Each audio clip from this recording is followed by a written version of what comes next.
कोयलांचल धनबाद इन दिनों भू माफियाओं के शिकंजे में है और इस बार भू माफियाओं की नज़र गोविंदपुर प्रखंड के जियलगोरा पंचायत में है और यहाँ कंगालो मौजा की लगभग 14.95 एकड़ ज़मीन पर भू माफियाओं की नज़र है और इसके विरोध में ग्रामीणों ने आवाज़ बुलंद करना शुरू कर दिया है। ग्रामीणों ने जिला मुख्यालय पर धरना प्रदर्शन भी किया। आज हम ग्राउंड जीरो पर पहुंचे हैं। यहाँ जानेंगे कि क्या जिन लोगों ने आंदोलन का आगाज किया, क्या वो सचमुच दलित हैं, क्या यहाँ पर सचमुच पीएम आवास योजना, इंदिरा आवास योजना के लाभार्थी रहते हैं उस सरकारी ज़मीन पर जिसे कि किसी व्यक्ति के द्वारा अपने नाम पर आवंटित करा लिया गया है अवैध तरीके से और उनके द्वारा ग्रामीणों को नोटिस दिया जा रहा है। क्या सचमुच यहाँ पर आंगनबाड़ी केंद्र है? इन तमाम चीज़ों से आज हम रूबरू होंगे। फिलहाल यह जो बोर्ड देख रहे हैं, इस बोर्ड के बाद आप समझ लीजिए कि यहाँ पर बोर्ड कोई ऐसे नहीं लगाया गया। तत्कालीन उपायुक्त जब सुनील बर्नवाल यहाँ के उपायुक्त हुआ करते थे धनबाद के, उस वक्त यह बोर्ड लगाई गई थी कि यह ज़मीन सरकारी है। जब सरकारी ज़मीन है, अनाबाद बिहार सरकार के नाम से रजिस्टर्ड है, तो फिर यह कैसे किसी व्यक्ति विशेष का हो सकता है? कैसे यह कोई भूमाफिया इसे कब्जे में ले सकता है और कैसे वह सरकारी अमले का दुरुपयोग करके ग्रामीणों को नोटिस भिजवा सकता है? इन तमाम चीज़ों का आज हम यहाँ पर आकलन करने का प्रयास करेंगे, लोगों से बात करने का प्रयास करेंगे। क्या लग रहा है, क्या होगा अब? हम लोग तो एक ही जान रहे हैं कि अगर हम लोग का घर जाएगा तो हम लोग को जान भी जाएगा।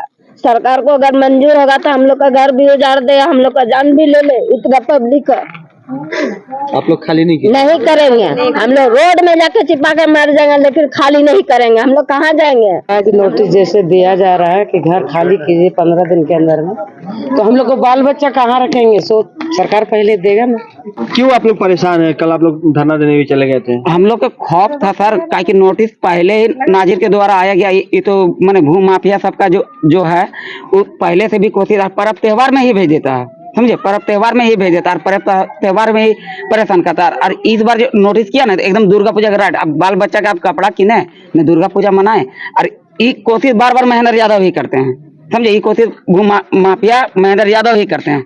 कब से आप लोग यहाँ रह रहे हैं? माँ बाप रहा तब से, माँ बाप दादा सब यहाँ मर गया, मेरा बच्चा भी चला गया, अब हम भी जाने वाला है।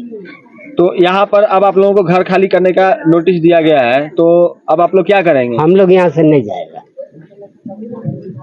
कौन लोग आपको नोटिस दिया है, पता है? नहीं, हम लोग नाजिर दिया सर, नाजिर।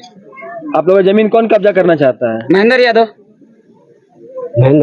क्यों आप लोग यहाँ खौफ में है? हम लोग सन 1972 से यहाँ पे है और हम लोगों को परेशान भूमाफिया के द्वारा परेशान किया जा रहा है। नोटिस कर दिया गया है कि यहाँ पे जितना भी घर है सब आप लोग यहाँ से उठ जाएं, खाली कर दो। अचानक से नोटिस आता है यहाँ पे कि घर खाली कर दो। तो सर हम लोग आज 1972 से यहाँ से 200 से अधिक परिवार, 236 सभी दलित परिवार है और सभी मजदूर हैं। हम लोग जो भी कमाते, आज का कमाते तो कल खाते सर।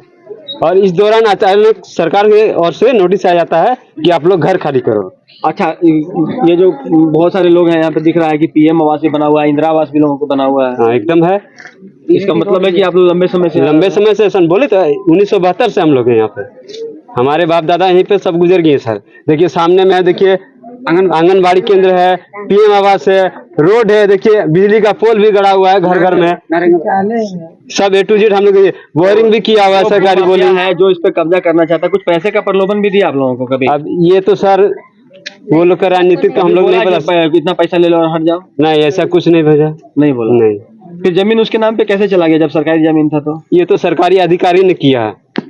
जो सरकारी जो अफसर है उन लोगों ने फर्जी डॉक्यूमेंट्स, फर्जी सारा चीज यहाँ पे फर्ज किया गया सर। हमारे जो अंचल अधिकारी, जो ब्लॉक का CO है, वो भी उसने भी गलत किया है, तो फर्ज किया गया हम लोग को हटाने के लिए। पैसा लेगा निकल जाएगा। सबको तो यहाँ आवास मिला हुआ है, इंदिरा आवास मिलल है, लाल कार्ड है, BPL नंबर है, सब कुछ हम लोग को बना हुआ। तो कैसे जाए? अभी हम लोग अगर यहाँ छोड़ के चल जाते हैं तो हम लोग को तो बाल बच्चा का फ्यूचर खराब हो जाएगा।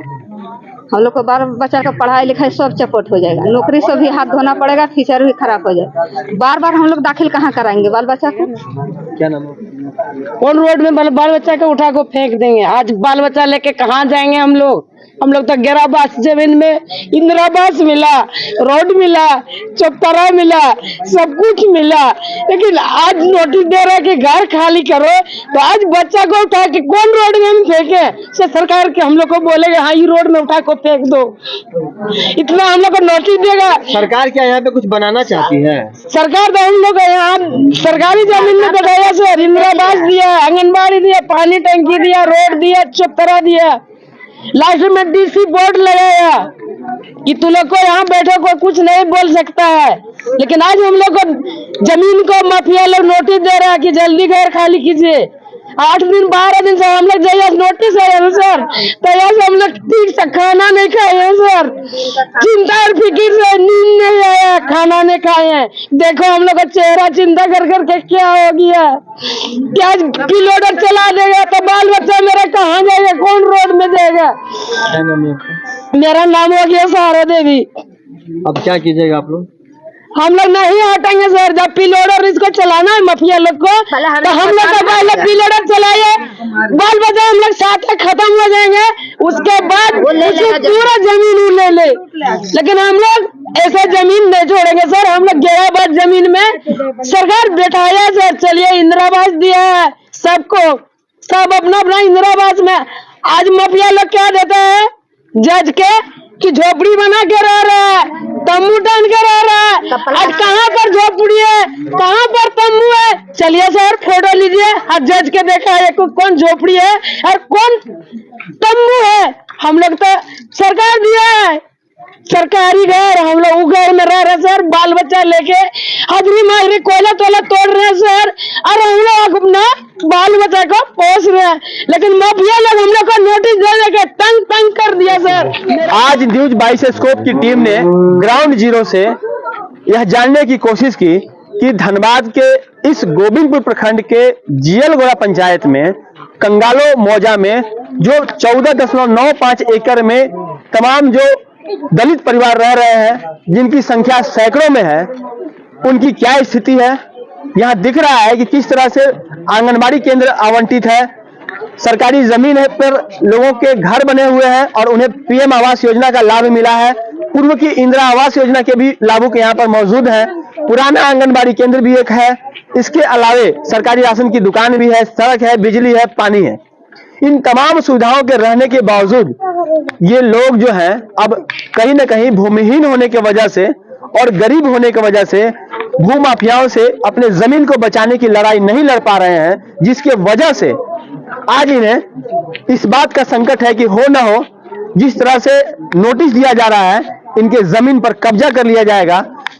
हालांकि यह जमीन सरकारी है, लेकिन लंबे अरसे से कई पीढ़ियों से ये लोग यहाँ पर रहते आ रहे हैं, तो ऐसे में कहीं ना कहीं जुड़ाव हो जाता है। इनका परिवार का आने वाले वक्त में क्या होगा, जो बच्चे हैं वो कहाँ जाएंगे, और इनका जो परिवार अभी चल रहा है वह दैनिक मजदूरी पर निर्भर है। महिलाएं घरों दूसरे के घरों में जाकर झाड़ू पोछा का काम करती हैं, बर्तन मांजने का काम करती हैं। पुरुष जो है वो आसपास के कोयला भट्टों में जाकर मजदूरी करते हैं, कोई मोटिया मजदूर है तो कोई कोयला मजदूर है। और ऐसे में अगर इन्हें यहाँ से भूमाफियाओं के द्वारा हटाने का काम किया जाएगा और सरकारी नुमाइंदे जो है, खास करके जो सरकारी अमला है, जो स्थानीय पदाधिकारी है, चाहे वो अंचल स्तर के पदाधिकारी हो या जिला स्तर के पदाधिकारी हो, अगर उन लोगों के द्वारा पूरे मामले में संज्ञान नहीं लिया जाता है तो कहीं ना कहीं एक बड़ी समस्या उत्पन्न होगी। क्योंकि जब सरकारी जमीन थी यहाँ पर, खुद पुराने उपायुक्त ने लगभग आज से 12-13 साल पहले यहाँ पर सरकारी जमीन का बोर्ड लगाया था, तो ऐसे में यह जमीन किसी और व्यक्ति की कैसे हो सकती है, यह एक बड़ा सवाल है। और ये जो लोग 40-50 साल से यहाँ पर रह रहे हैं, अगर उन्हें बेघर कर दिया जाएगा तो उन्हें कहाँ आशियाना मिलेगा, जब आज के समय में ये तमाम अपने परिवार के साथ लंबे अरसे से रहते आ रहे हैं। तो इनका भी एक स्पष्ट तौर पर कहना है, जितनी भी महिलाओं से हमने बात की, जितने पुरुषों से बात की, सभी लोगों का कहना है कि अगर इनके सामने कोई बुलडोजर लेकर आता है तो बुलडोजर के नीचे आ जाएंगे, लेकिन इस जमीन को खाली कर नहीं जाने वाले हैं। तो आने वाले वक्त में यह देखना लाजमी होगा कि यह जमीन सरकार भूमाफियाओं के चंगुल से बचा करके इन गरीबों के आशियाने को बचाने में सफल होती है, या फिर उन भूमाफियाओं के कब्जे में जमीन चली जाती है जिन लोगों के द्वारा कोर्ट से इन्हें नोटिस दिलवाया जा रहा है। लेकिन इतना तो तय है कि इस लंबी कानूनी लड़ाई में ग्रामीण भी पीछे नहीं हटने वाले हैं। सहयोगी मुन्ना के साथ राजकुमार जायसवाल, न्यूज़ 22 स्कोप धनबाद।